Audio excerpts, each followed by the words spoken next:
I can execute very few things. But like Pumper says here, he can squat 600 pounds. Yeah.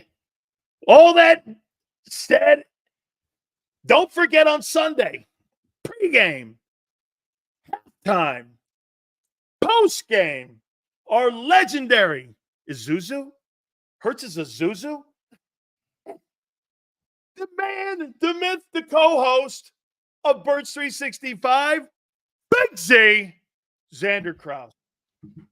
What's up, Big Sills?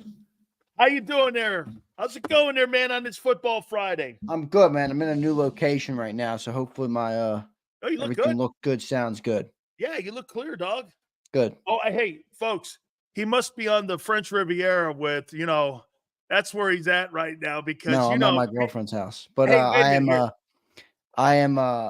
don't know why you keep putting out this narrative, I drive a nice used pickup truck. By the way, I love his truck too. I thought my truck was big until I had big sills in the front seat. I'm like, holy shit, I need a custom make this seat, move that sucker back a little bit. Xander probably thought he needed like an engine lift. Well, my truck is pretty spacious. Normally I have my girlfriend ride a passenger who is not the size of Big Sills, obviously. And he got in there. The only trust fund I come from is a trust fund of love, Big Sills. My family is full of love, and we love each other hard, and my siblings love one another hard. That's the only thing we got. And I'll take that over anything, my friend. No question about it, dog. Will you take it over a franchise quarterback? Nope.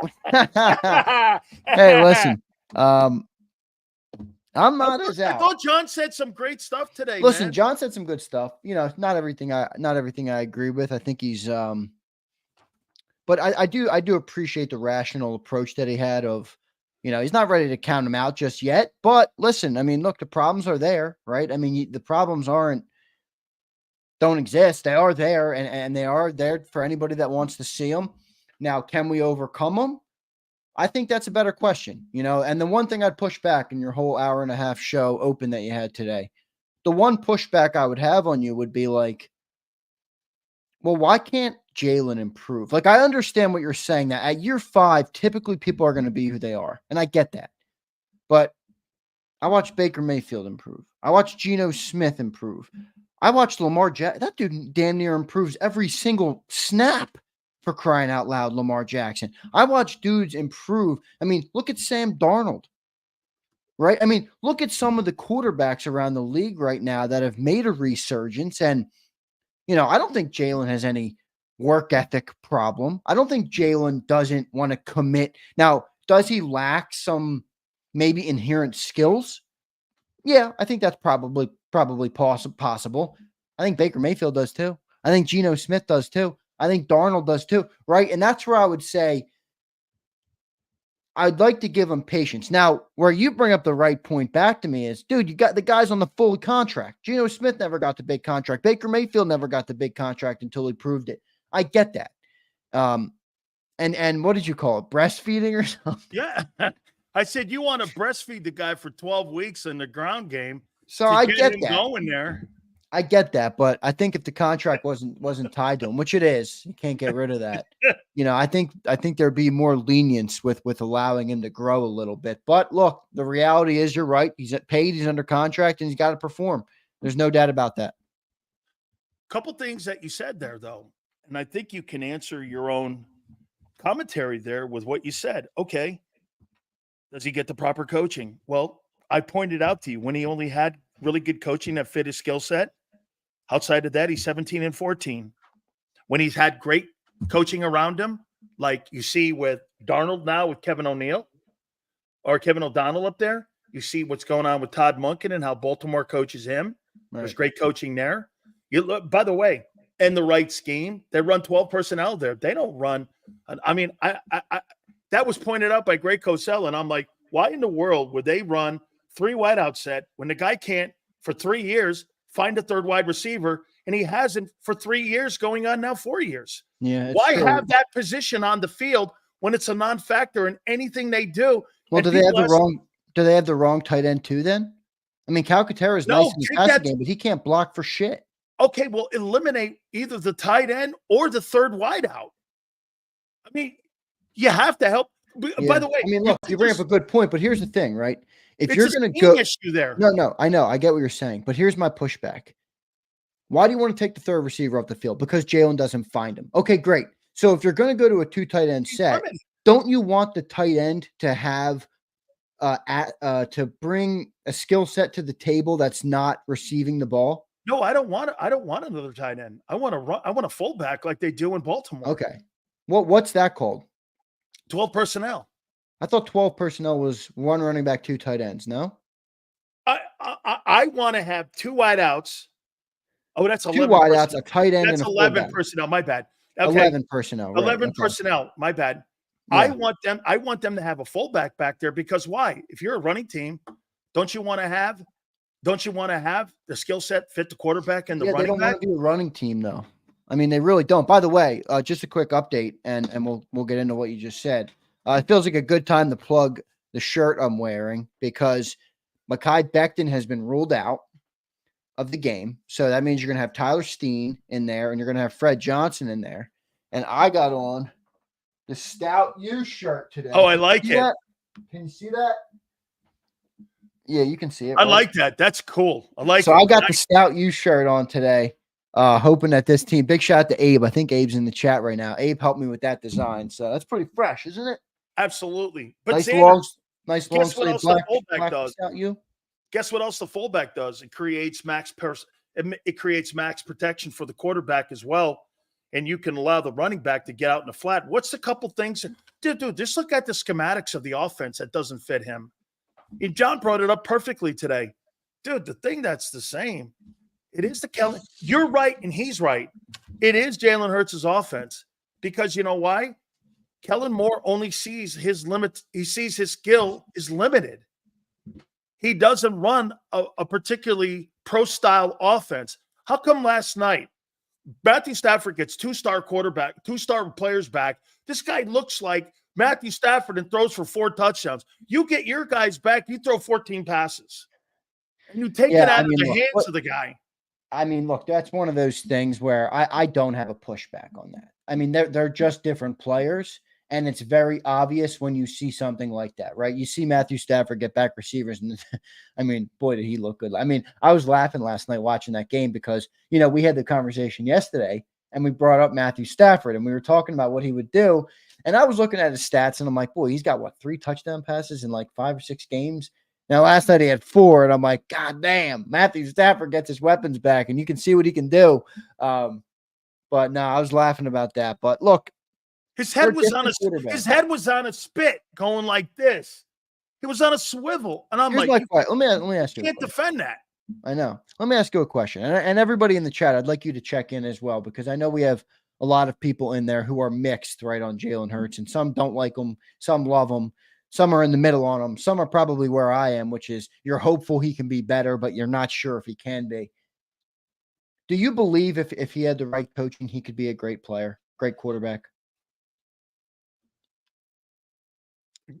Explain and expand. Okay, I'll explain. Do you believe if he was coached like Lamar Jackson, he could have an impact like Lamar Jackson, or does he lack the skill set to even be that? No. Okay. No. I struggle with that because, you know, if watch you put Lamar, him in Baltimore, they'd win as many games. With Derek? You think Jalen Hurts would win as many games in Baltimore as Lamar Jackson? Yeah. I do not. I cannot agree on that. Because you have John Harbaugh, you have Todd Monken, and they would win a ton of football games in that. One thing you can't dismiss, Hurts' winning record. I mean, yeah. I mean, look, we had a Bengals guy on last night on the This Week in Pro Football, guy who covers the Bengals for the Bengals, and it was actually interesting because he's like, you know, all those quarterbacks in 2020, Jalen wins the most. Yeah, I mean, and I'm like, yeah, I mean, why would he win in Baltimore then? You can't take the winning away from him, right? Why would he not win in Baltimore then? That's a fair point. I mean, it's a fair point. Now, look, here's the problem. I have a hard time saying that Jalen can be. Well, no, I don't think he'd be. Yeah. I think his passing would be in the same conversation with. Hey, remember something? until they went to this new offensive set where they went to only 2 personnel, went to wide receivers. Remember something? His year he won his first MVP. Zander, he threw for 3,100 yards. Then the following season that he won another one a year ago, he threw for 3,700 yards. We're not talking about prolific numbers in the passing. Yeah, I know, but dude, the biggest. Well, no, I agree because you bring up a good point where he would win. I mean, he's won everywhere he's been, right? He would win. I mean, the dude's won everywhere he's been. So yeah, you're right, he'd win. But here's my biggest hurdle right now with this conversation is I watched Lamar Jackson, and I just said it earlier. Like it literally looks like the guy improves every series.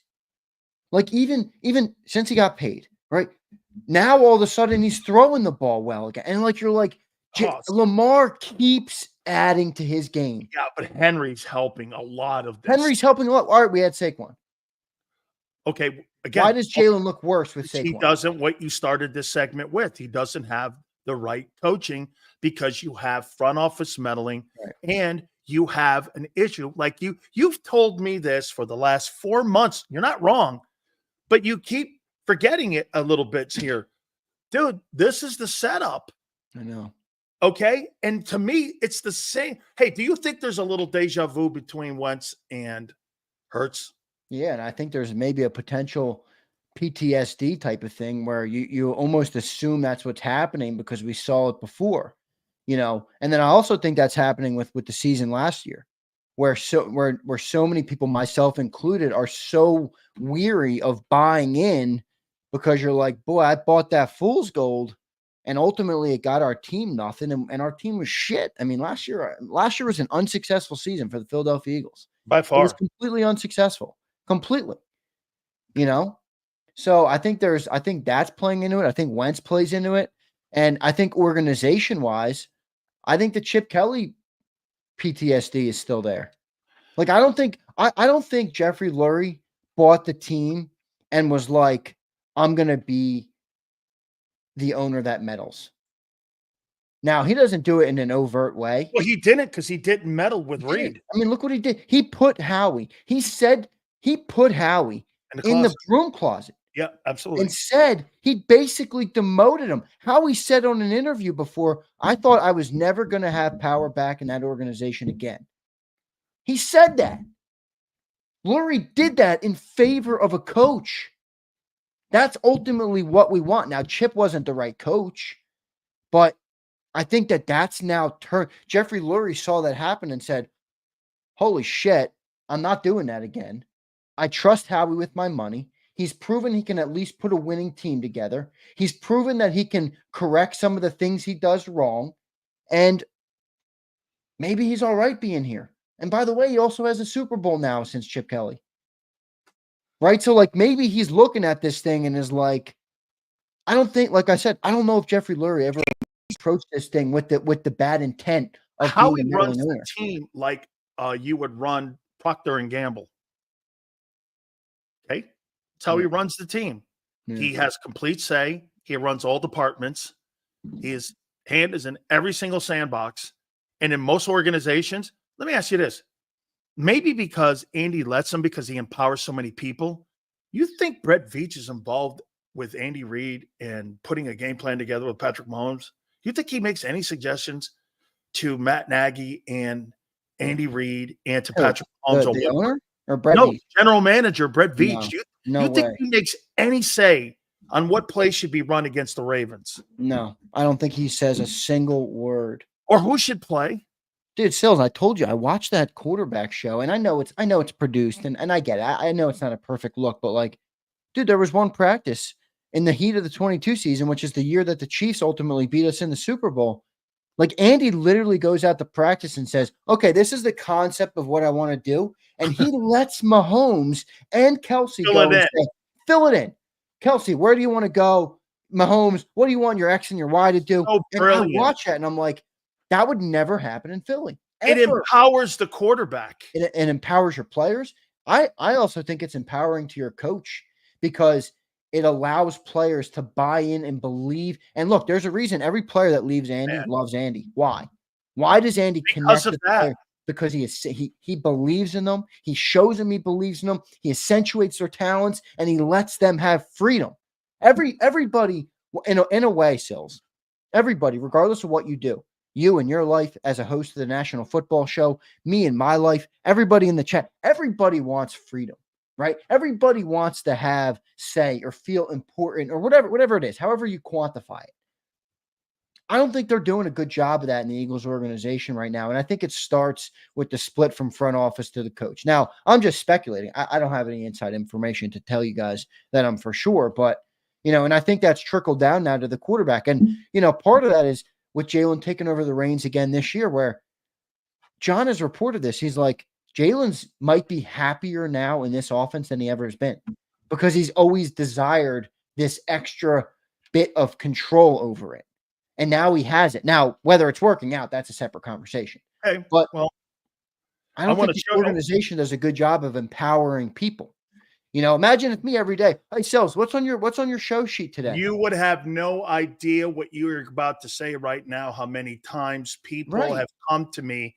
I had a boss that I had to give my topic sheet to every show, and I went like this, fuck that, I'm out of here. Right.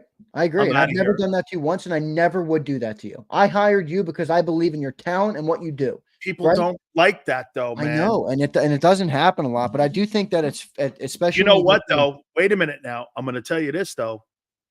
When you have a corporation like Odyssey, or you have a corporation like you have shareholders, you have advertisers, you get a lot more heat from the Eagles, from the Phillies. You know what I'm saying? Hey, what you were saying earlier, this is what Andy Reid does. You see those lines right there that I'm drawing up? He draws up that he's trying to pick the guy to tune the Y and the Z on the left side, and he'll go to his players going, how do you guys want to try to run that pick on the left side? Do you want to influence it on the right and that tight end in that box in the slot? How do you guys want to look at that? Those guys will have their ideas of how they want to get open, and Andy Reid will come up with a play. It's a brilliant way because who better than the guys that are on deck tell you how they're going to try to get open? Because, hey, Zander, you can have all the proper technique you want. When you get into a game, you know how many times you play the perfect block or you play the perfect tackle? Man, it's about getting guys on the ground. You practice technique. You practice perfection, knowing full well you're not going to get it on the field. But what you're doing is with reputation trying to get it. It's a brilliant way of how you coach. And that's why that guy empowers it. They don't believe that in Philly, dude. That is your fundamental issue. You know what other impact I believe it has is I believe it creates a better connection for player to player. Yes. Right? Like Patrick Mahomes. You're entitled. But even like Patrick Mahomes' relationship with Travis Kelce is flourishing because they have that freedom. Like if you watch Travis Kelce, more times than not, he's not on a scripted route. Right. Like they know so well how each other plays. And Travis is looking for the seam, looking for the spot. And that's why Mahomes never gives up on a play. You remember the famous touchdown in 22 of Mahomes nearly running out of bounds. He spun around the dude, and then he just like dumps it over the top, and the whole internet went nuts. That was not a scripted play. That was Travis Kelce getting to the spot he knew the quarterback needed him. Do you know why Tyreek Hill didn't fit really at the end of the Chiefs is what you just said? Because when you're an empowered player and you're helping design a particular play, and you know that play doesn't come to you, but yet you had some influence in that play being scripted to get open, you're still empowered to get that player open. That's why when Kelce gets 4 catches or 1 catch, or he's not playing great, that they say, how do you know he's not involved in getting Xavier Worthy open? Because he's helping with Mahomes, like you said, fill in the gaps there until it comes to him because he knows it's going to come to him. Right. You feel so empowered as a player. Hey, play didn't come to me, but I helped design that play. Dude, you're not doing it. You're not doing that in Philadelphia, man. There's no freaking way you're doing that. Yeah. No, hey. You know what else this makes me think about, though? Is because sometimes I think you bring up points, and the points are so good, but the way you deliver it, people can't take it. And it happened to me the other day with A.J. Brown and my take on his comment after the game. And I know I keep going back to the show. It's because I watched it this week, and it just – a lot of stuff stood out to me. There's no ego in the Chiefs organization. None. Like Patrick Mahomes doesn't care what his stats are. Andy Reid doesn't care who calls the plays or who gets credit. Travis Kelce doesn't care when he's not involved. And I think the bigger point here is that creates an environment of team first and winning first. And when you have the other player, and that's where I think they might have also not liked Tyreek Hill, right? I mean, he might have been a little bit more of an ego-driven guy. And when that's in your locker room with one player that's a caliber of AJ Brown, that spreads like a disease, like a virus. And I'm not trying to criticize him. I'm saying it creates a culture of putting yourself and your stats and the business of it first before you put the team and winning and all of those things first. Let me ask you this. I think that's missing right now in the Eagles organization. And that's partly why I had a problem with AJ Brown's comments, right? Everyone's like, Zay, you blew this up. Zay, you're crazy. Zay, F off, you're a hater. And I'm like, all right, I just think that's your star player. How about this? Let me say this to you. I think the third wide receiver and the wide receiving core and the tight ends and everyone, when Andy's talking to all these guys, have more of a say and more empowered to help a play get designed. You don't really think they ask Jahan Dotson what his thoughts are on a respected pass route for A.J. Brown or Devontae Smith. They're not doing that. Why? The primary targets do not dictate that. They don't design plays to go to him. They go to him just to be like, maybe just a kind of like a decoy. Dude, those are non-factors.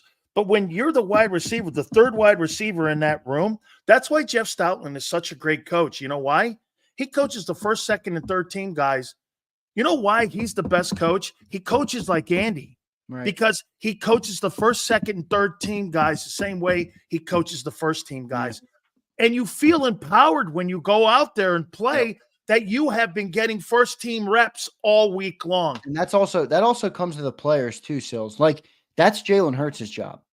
Jalen Hurts' job is to make sure that Jahan Dotson doesn't feel like a decoy and that he's involved and he has an impact. Like, that's why the year they got rid of Tyreek Hill and the whole media world said, oh, the Chiefs are done. The Chiefs are never going to be the same offense. You know, they all took that personally. Patrick Mahomes didn't just work with Travis Kelce. He got every receiver down to the practice squad in the offseason together. Every single one of them, repeatedly. And he made all of them feel like there's going to be a moment I need you. And you're important because of that. Juju Smith-Schuster beat you in the Super Bowl. Marquez Valdez-Scantling. I mean, all that. And I think, I wonder if that part of it is missing so much in Philly. And it's almost a negative effect because the star power at the top is so good. Everybody else is just like even Dallas Goedert, dude. Dallas Goedert doesn't get the ball much. No, now that both these guys are back, Goddard's going to be ectionate out of the offensive attack. Back to the castaway. I mean, that's it. Look, I don't know. I think some of these problems are bigger, and eventually they're not as big as I'm making them out to be. But I'm trying to get to the root of like what's going on. Yeah, but wait a minute. Dude, like I said, the Eagles do 8 things to win a title. The last 2 are the ones that win you the championship. Right. They stumble at the gate. And here, let me show you this here. So you said the other day, and I'm going to take something John said and something that Greg Cosell said this week. You think this is Jalen's offense? This is Jalen Hurts' offense? Well, I think Jalen. I don't think you're wrong. I think it's a combination where Kellen Moore knows that Jalen Hurts is not going to thrive in the offense he ran for Dak Prescott. So from that perspective, yeah, I think it's Kellen's offense. I think I don't think John's lying to me. I think he's gotten off the record. John's right too. Said that, so I don't know that to be true. And John doesn't give off the record stuff because he believes in, he knows the quarterback's limited. Trustworthy, which I agree with him. Kellen knows the quarterback is limited. Exactly. So that's where the offense. So yeah, in a way, it's Jalen's offense. Yeah, I mean, Kellen's just a new play caller, and that's why it looks the same. Okay, so the first 25 plays, if it's Jalen's offense, how much of a say do you think he has in those first 25 plays that dictate the first quarter of the season? So is it Jalen Hurts that's holding the team back? Because if he knows the quarterback's limited, you know what? And Zander, I showed people, I've been in the meetings. The coordinator, Nick, the coach, the quarterback, the quarterback coach, maybe even the passing coordinator. We'll get to all super chats, I promise. They'll all sit there and look at Jalen and go, we have about 100 plays here. which ones do you like right out of the gate? Right. Jalen's going to go this, and this. The coaches will go over with Jalen. What are we looking at with situationals here? 2nd and 8. Probably that play works good here. And then they'll put a play sheet together. So those first 25 plays, in my opinion, that's off the menu of Hurts. Because what happens after the first 25 plays? Then they have to have in-game adjustments. And that's when they pick the offense up. That's when they realize the quarterback is not making the right execution plays. They run the ball and they go back to running it, right? That's what they do. They're better off script. Yeah. So those first 25 plays, I'm saying this is an opinion now. If this is Hurts' offense, like John said, but it's Kellen building the offense around like Hurts, you said the whole time. Hey, don't you think Kellen's going to come in here and build an offense to the quarterback skill set? Like John said today, he is the limited, but the quarterback's limited. Now that's why you're not seeing as much motion. They stopped the motion because it was confusing the kid. How much of that first 25 in the first quarter you not scoring is on Hurts' ass? Having to set the protections, having to come up with the first 20 plays in the game, stalling on some of the plays. Dude, I'll tell you what, the worst he looks in games is the first series and the first 3 series. So it's one of two things. It's one, it's either exactly what you just said, or two, we're discounting the organizational philosophy and the approach to the game plan because what they want to do so bad is to throw the ball to get a lead. So it's either Jalen or it's what is being expected of the coaches from the people upstairs. And maybe Howie's not sitting there saying, okay, run this play and run this play. He's probably not saying that. I think there's a built-in expectation, right, from when they were hired. You don't have to say it. To pass the football. You don't have to say it when you're paying people. You don't have to say it. Exactly. When you see the guys who are making the money, the problem comes down to this. They tried to throw the ball early in the game, and they try to get that offense going. What happens in the first month and a half of the season? It has failed. Why? Because the quarterback wasn't executing the pro-style offense, and every week it seems, even last week, they dumbed it down for the quarterback with 15 attempts. They took the game out of his hands so he didn't have turnovers to put him in a situation to have to try to make plays. My problem becomes with this. Okay, then they're forced because Barkley's so sensational that they do this. Shit, we got to go to doing one thing we don't want to do, really. We got to go and we got to run the football. Well, like you said, you pay all those guys that money in the O-line, utilize them, and you got a $10 million running back. Dude, for the first time in Eagle history, you guys have spent money on a running back in the excess of $10 million. There's a reason. They know that quarterback was going to have bumps and bruises this year on trying to pick up a true pro-style offense. And once again, like Greg Cosell said, he struggles on the simplistic things in a pro-style, and he's just not seeing the field. Dude, there's so limited things that you can do with that, and that's why it's essential you have a running game.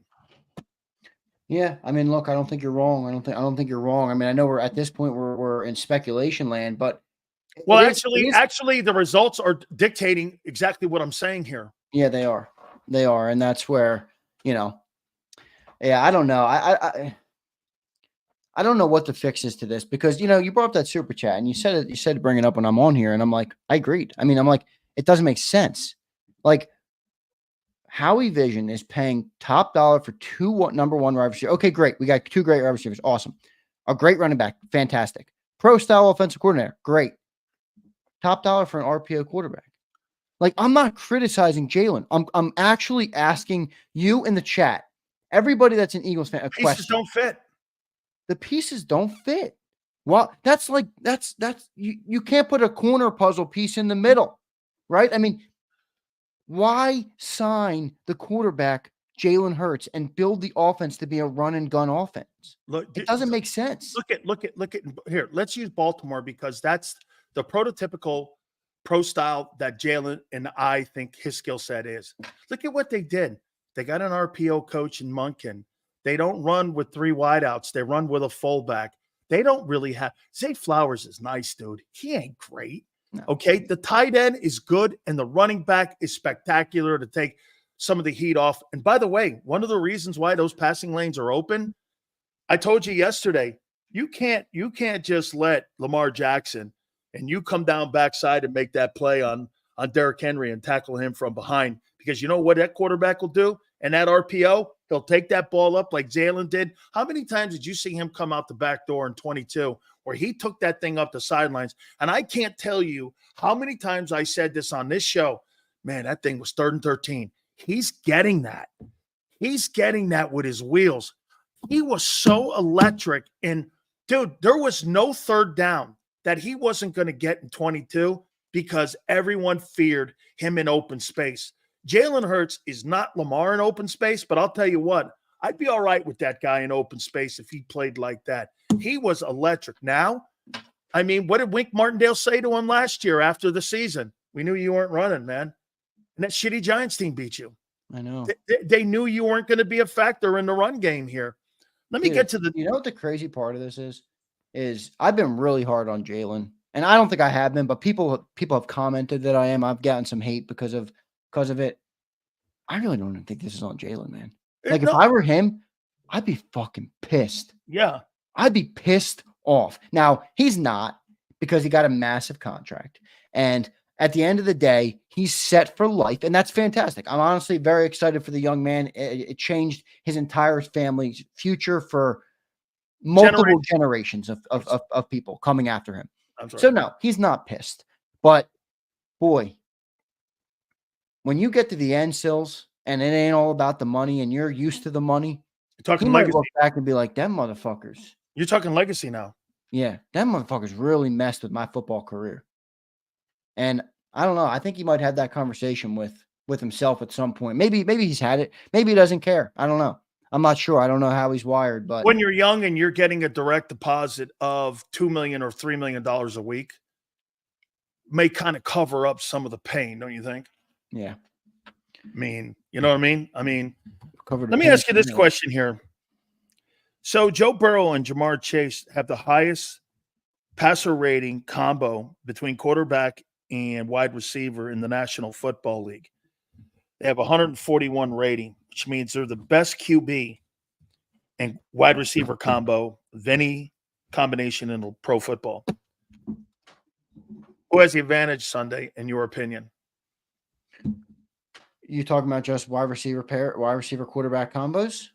Joe Burrow, Jamar Chase versus the Eagles secondary. Oh, the Eagle. Okay, versus the Eagles secondary. Well, that's obviously a big advantage to Joe Burrow. Now, I mean, the key for that matchup is going to come down to the defensive front. I mean, if the Eagles can create pressure this week, which they should have a good chance. I mean, Joe Burrow doesn't have a great offensive line in front of him. I mean, he really doesn't. No, I heard that last night about the Rams last night, who had the 28th worst offensive line. And Brian, guess what? The Vikings. They had the worst. That was one of the worst pressure games since 2020 in the NFL. Okay. I mean, no, but yeah, I mean, look, yeah, I mean, it could happen. I don't think they're going to. Burrow's in that Stafford room. Yeah. So if you don't get him off his spot, it's going to be a slice and dice type of day. Now,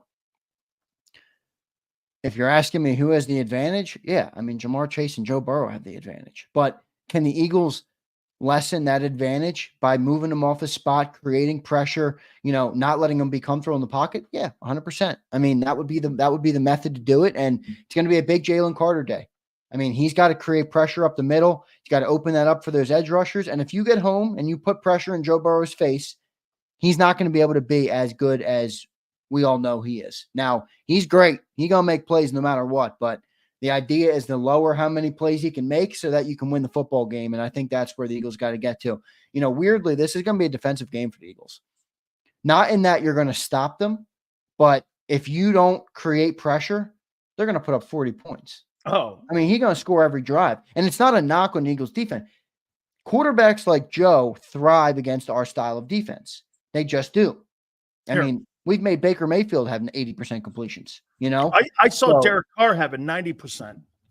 Is that who it was? Derek Carr who had the 90? Like, yeah, he was like 31 or 34. Yeah, crazy. So, you got to get him off his spot. If they don't get him off his spot, I think it's going to be a long day. And I don't know if the Eagles offense at this point is ready to go into a shootout with Joe Burrow. Actually, I would say they're definitely not. Not at this point. Certainly not. Now in 22, they could have beat a shootout with anybody. And that's part of the thing that messes me up mentally. Where I'm like, boy, it's hard to not agree, right, with Cosell and Cilio and all these people who are telling me that Jalen is struggling. And then I'm like, man, he really did pass with the best of them in 22. Like what went wrong, or where are we that we can't even envision him doing that anymore? I guess it's coaching. Offense. It's a different offense. It's a different offense, and the pieces fit. Hey, by the way, we're going to read all super chats. I promise you. Philly Godfather is going to join us here. How about this one here? 2 last ones here for you, Zander, before we get to the super chats. Yep. So you tell me who your no-holes defense is going into this game, all right? The Eagles have racked up 13 sacks in the last 2 games versus the Giants and the Browns. Yeah. Prior to that, they had 6 in 4 weeks. Do you know that if you look back, they had the 5th worst pressure rate of any NFL team prior for the entire month? In the last 2 weeks versus Giants and Browns, they were able to get 13 sacks. Who are your Eagle defense? Is it the last 2 weeks? Or is it the first 4 weeks? Or is it someplace in the middle there that you think this defense is better because they were 6? They were one of the worst pressure defenses for a month. And now they have 13 sacks in 2 weeks. They had 6 3 weeks ago. Who are they? Right now, I think they're inconsistent is who they are. That's who I think they are right now. And this is why this is a big game, because you got to start showing that you're consistent.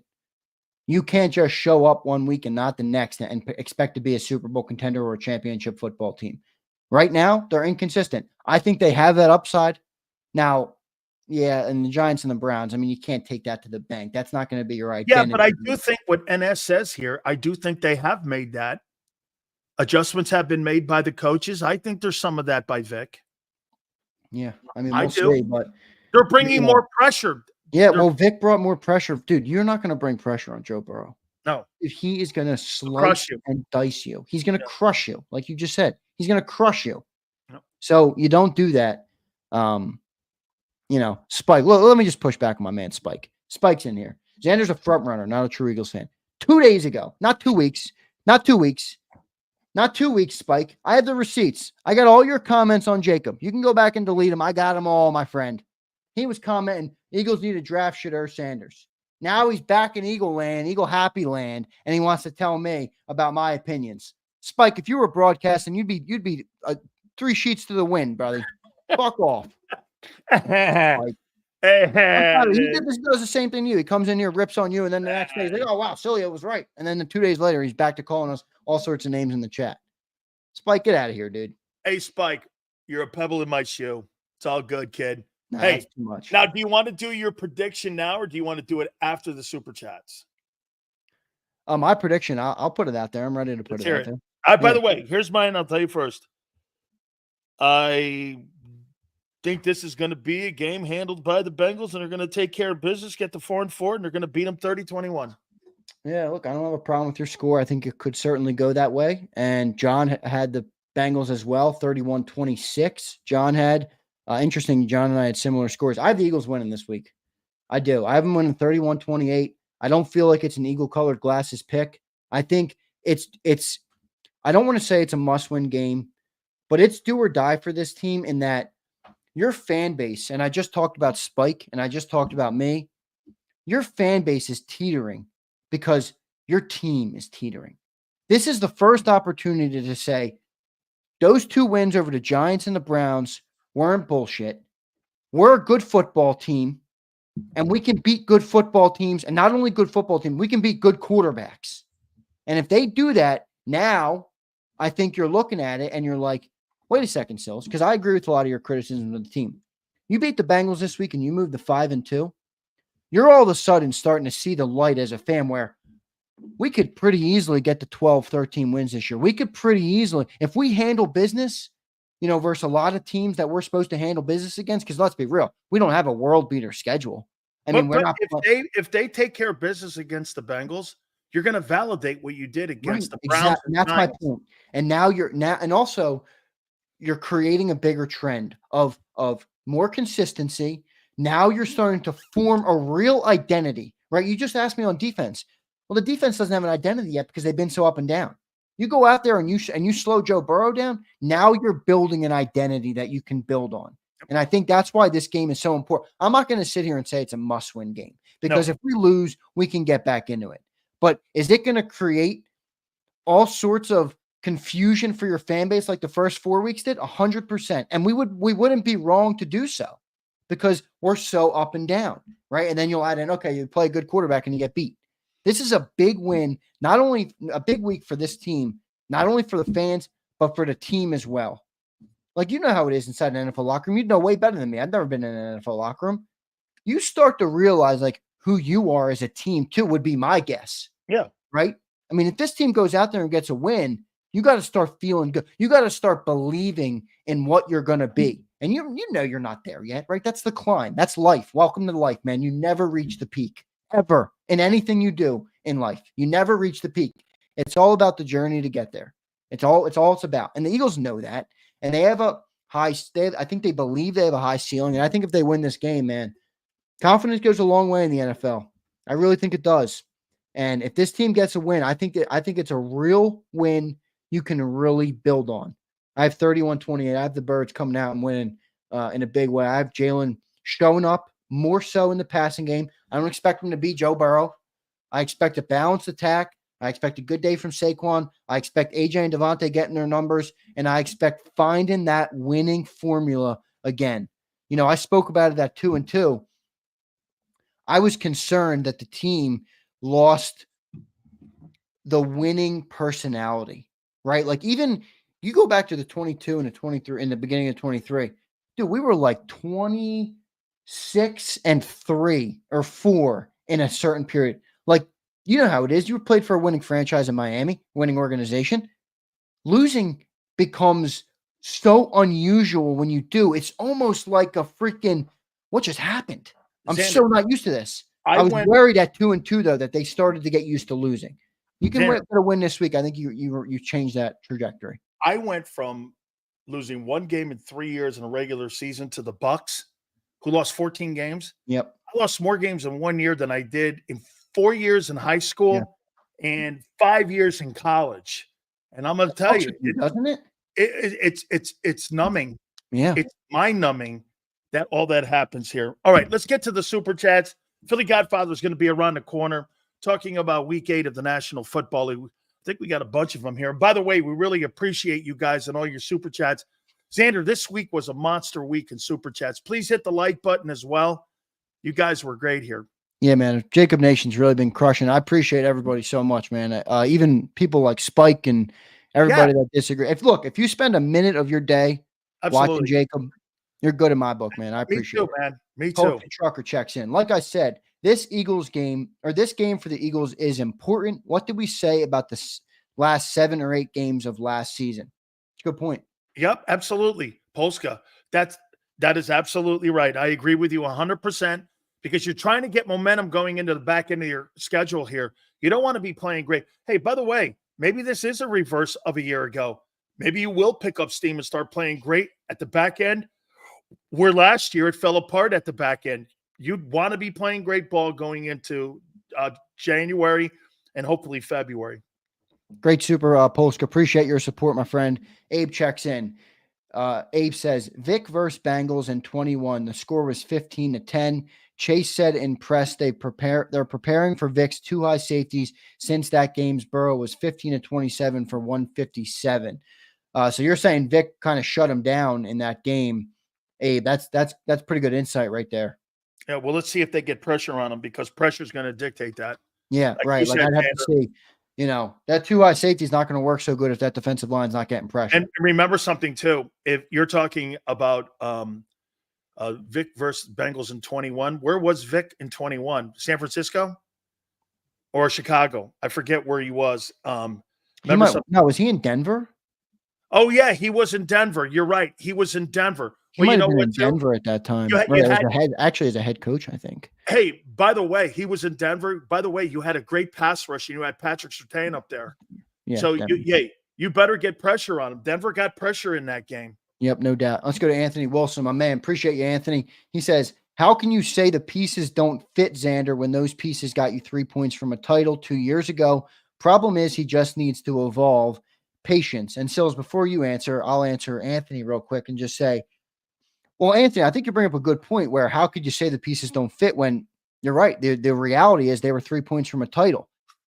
But are you telling me, Anthony, that they're using Jalen in the same way that they did that year? Right now, Anthony, look at the game. Does that team remotely even look like that team? This team, Anthony, wants to pass the ball. Dude, that's fine.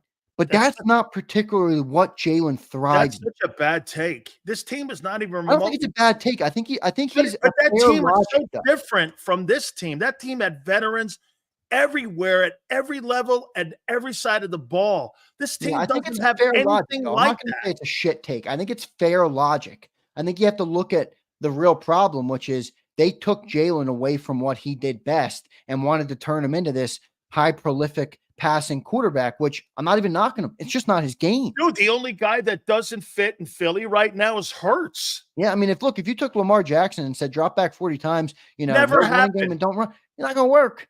You're not, no matter how elite, Lamar Jackson in. You're not putting Lamar Jackson in Cincinnati. You're not.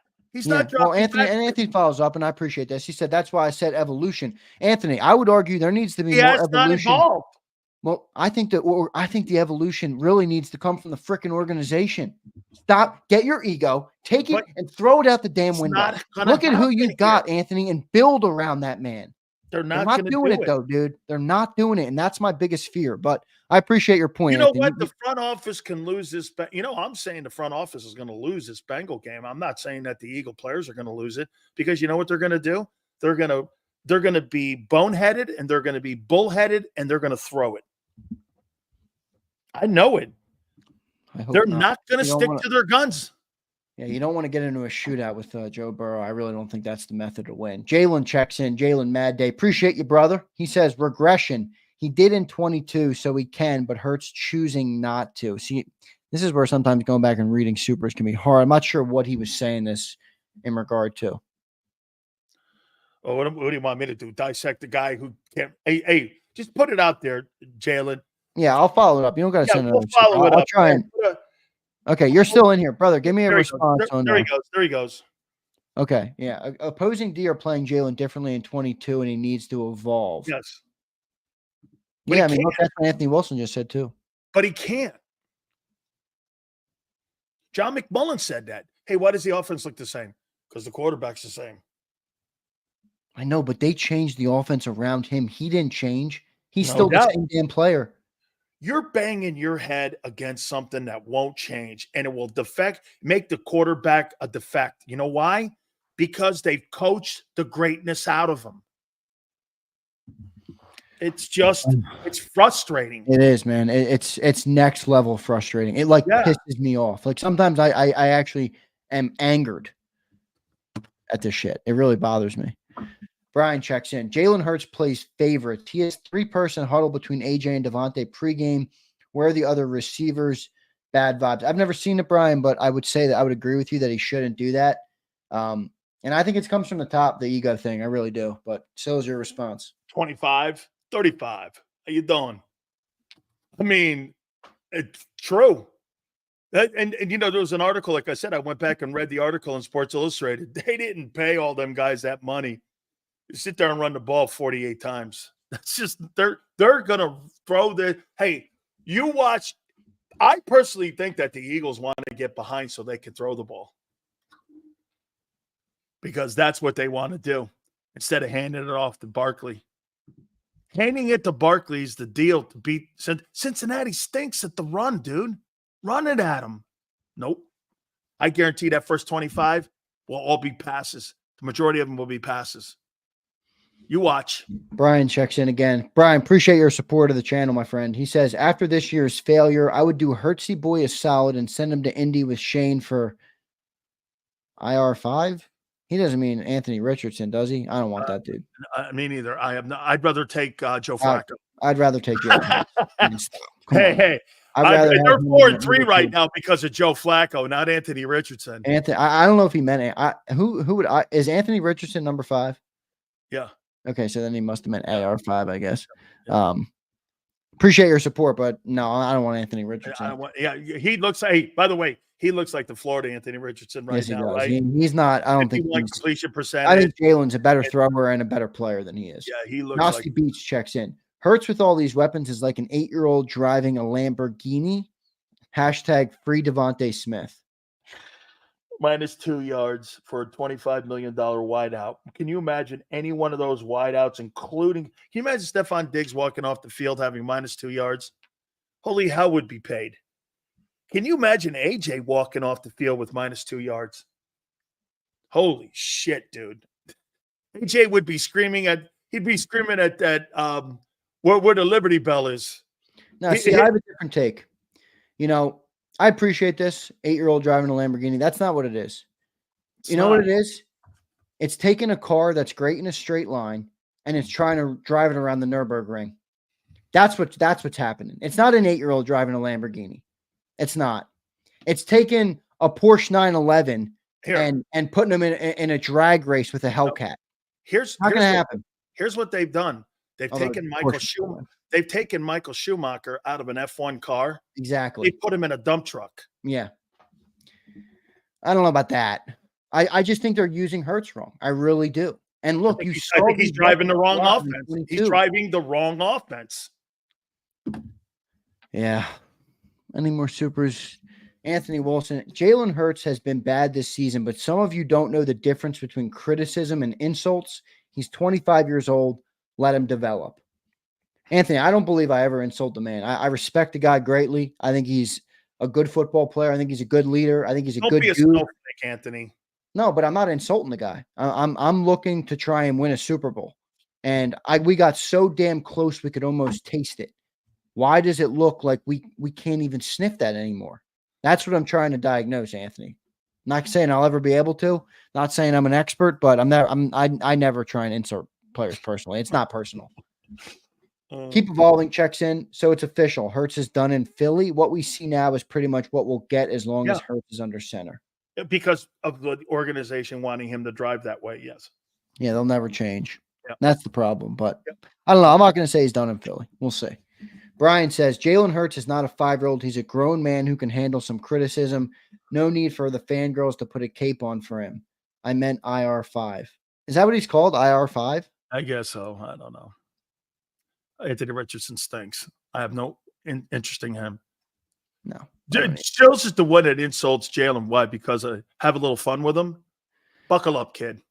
Jimmy, I don't think he insults. Still, he's got a good heart, man. You guys are wrong about that. But I think it's all in fun. And if it is, it's sports talk. I mean, look, at the end of the day, if we wanted to all agree on everything, we wouldn't have a show right now. You guys wouldn't give a shit about this show. I really don't. Part of the fun is having conversation, creating different opinions, and having a little. Hey, so wait a minute. When you go to a bar, don't you talk shit to one another? I do. That's a Philly thing. Right. I don't know. I talk shit on Jalen because I love shit. Jimmy Rand sits there and goes, has his beer with his boys and goes, I can't believe you're talking that poorly about Joel Embiid not playing tonight. How can you say that? Because he's a worm. Good about the Eagles. Don't bring up Joel Embiid. Yeah. Come on, Sil. Remember, man, you're my chicken heels playing free safety. How you doing? A couple more supers. Appreciate all the support, everybody. Jalen checks in again. 1.2 years of opposing Ds playing differently. Patience, it's still evolving. No way. Patience with what? The organization? You can forget it. They have no patience. Here's the patience that they have. Fire Desai. Okay, bye. Fire Johnson. Okay, bye. Yeah, come on. They have no patience. Fire Doug Peterson. They have no patience. Come on, man. Patience. Dude, this is why I made that point about ego earlier. I think it's big. I think it's bigger than people How think. many coaches have you fired in 3 years for a guy who's 39-19 or 39-17. You have fired 7 different coaches. Hey, you don't think anybody? Well, come on, man. Let's come on. Doesn't that highlight the ego? Like literally, Absolutely. they fired the Super Bowl coach because they believed that they had a better philosophy. Absolutely, they don't believe the coaches are smarter than them. That's ego. That is ego. Dor Garner checks in. Dor, appreciate your support today as well, my friend. He says they have to throw paying top dollars for 2 number 1 wide receivers. If they don't, AJ throws a fit. Eagles are a team of individuals. My Commanders win with less talent, but they play selfless ball. I don't know, man, all that. I agree. I'm sorry. I agree. I think this. That's why I had a problem with AJ's comments last week, Sills. Wait a minute, though. When I brought it up that those guys all got their numbers last year and the team imploded, and one of the reasons why everyone was like, those 2 guys are essential to winning. I never think they are essential to winning. They're not going to win you championships, dude. They're going to win you some games. They're not going to win you a championship because you know why? They don't play championship ball. AJ, you're back to being predictable again, dude. You're throwing the 2 dudes. Yeah, you are. We are for sure. I mean, look, I know everybody loves AJ Brown, so he's like into that Jalen Hurts category where you can't criticize him or else everybody thinks you're a hater, which is just ridiculous. But let's just be real and call a spade a spade. The truth is, AJ Brown was sitting at a strip club in Atlantic City during our playoff game last year. You know why? He had his numbers. He knew he was about to get that new damn contract that came in the summer, and he didn't give a shit. So I like AJ Brown too. I think AJ Brown's a great player too. I think he's a misunderstood player. I don't think he's as big of a diva as Sills makes him out to be. But to call the truth, that's not a good look. And that highlights the point we talked about earlier on the show where, and what Dor's saying right here, a team of individuals. A team of individuals. Not a team for a common goal that doesn't care about stats and numbers. Doesn't that sound like Dream Team 2?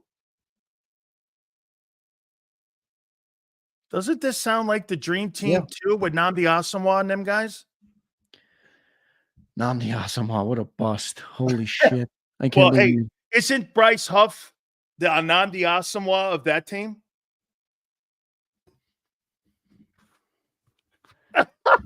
Look, I think the defense is playing like more of a team unit than the offense is. I mean, think about it. Seriously, can we talk? I mean, I know people get mad at me, and they keep getting mad at me every time I bring it up.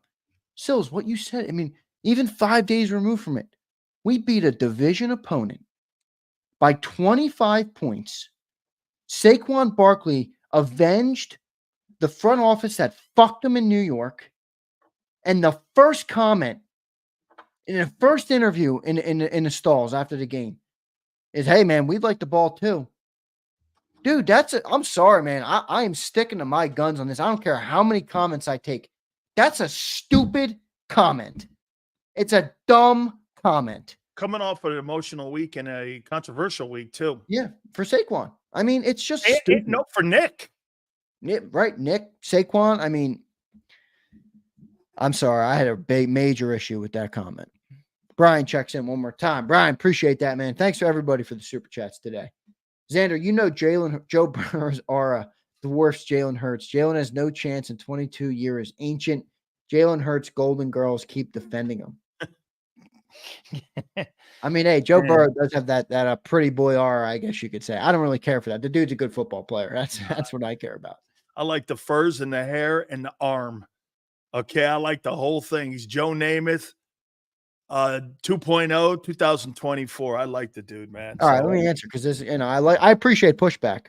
And John Secunda, this is the guy that cried about me saying Elon Musk was a pretty revolutionary dude. The dude that's landing rockets on Mars, and bringing them back. The dude who's creating electric cars as a realistic option in America. I mean, in the world. I mean, Secunda.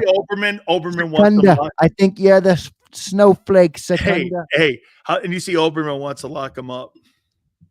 Who? Keith Oberman wants to lock him up. Go ahead. My part says, how did he say it, Xander? It was said with sarcasm. Brian or Fly, you're missing my point. Nope. No, it wasn't. You got to sacrifice ego for the betterment of the team, and that's clear that they haven't done that. Fly, he said it was sarcasm. Do you not believe there was truth in that? Totally. And look, we all know there is truth, right? Those guys need their targets, and they're going to get them. But to say it in that moment shows that this team is not committed to a common goal. A.J. Brown was thinking about targets, and I don't care if it was for Devontae Smith. The targets, the comment's the comment. It was a stupid comment, man. It was a stupid comment. Absolutely, man. I mean, Travis Kelce, what are his numbers this year? What are Patrick Mahomes' numbers this year? Everybody comments every day, oh, Mahomes sucks. Yeah, well, they're 6-0. Devontae's numbers last week. He didn't complain. Maybe he was behind the scenes. Who knows? But you know, I think you got to sacrifice ego when you're playing a team sport. I really do, brother. I can't wait to the pre and post game show and the halftime show, then the post show. That'll be on Sunday, the legendary show that everyone tries to replicate but never duplicates. Awesome stuff, dude. We got Philly Godfather coming up. Yeah, that was really good stuff by John today, man. That was really good stuff. Yeah, we had a really good show today. That was really great stuff, man. How about this, too? How about Jason Cole talking about Paul Domowitz saying... I didn't agree with him. Look, I can respect it because... I got it. I understand that he sees it as a Hall of Fame voter's view. Yes. But you have to also be able to... He's defending this guy. I get it, and I have no problem with that. But you got to put yourself in Eric Allen's shoes. Absolutely. You watch... I mean... I'm not criticizing Damo. Eric Allen's bitter. You watch Damo for 5 minutes. You know what kind of guy he is. He's not an enthusiastic guy. He's very laid back. He's very subdued. There's no passion. He's very low testosterone. He's not an alpha type of guy that you would want to get up there and be like, this man deserves to be in the Hall of Fame. I know. So I get what Jason's doing. He's defending him, and I have no problem with that. But I'm not going to sit here and say I agree completely. I mean, I understand why Eric Allen has gripes, whether he's been in that room or not. I understand it. Zander, absolutely spectacular, man. You've killed this segment since you've come on this segment here, man. I mean, you have absolutely killed it. You're killing it on that show. Keep up the great work. Thank you so much. I'll see you on Sunday, brother. Great stuff, Sills. Appreciate everybody in the chat, man. Hit that like button for us. Appreciate y'all. Good show, Sills. I'll catch you after. You got it. Guys, that was great. Philly Godfather's going to join us next. Hit the like button. Keep it here, National Football Show. If you missed any of today's show on the JAKIB Media channel, listen to the podcast on your way home. Available on YouTube, Apple, and Spotify.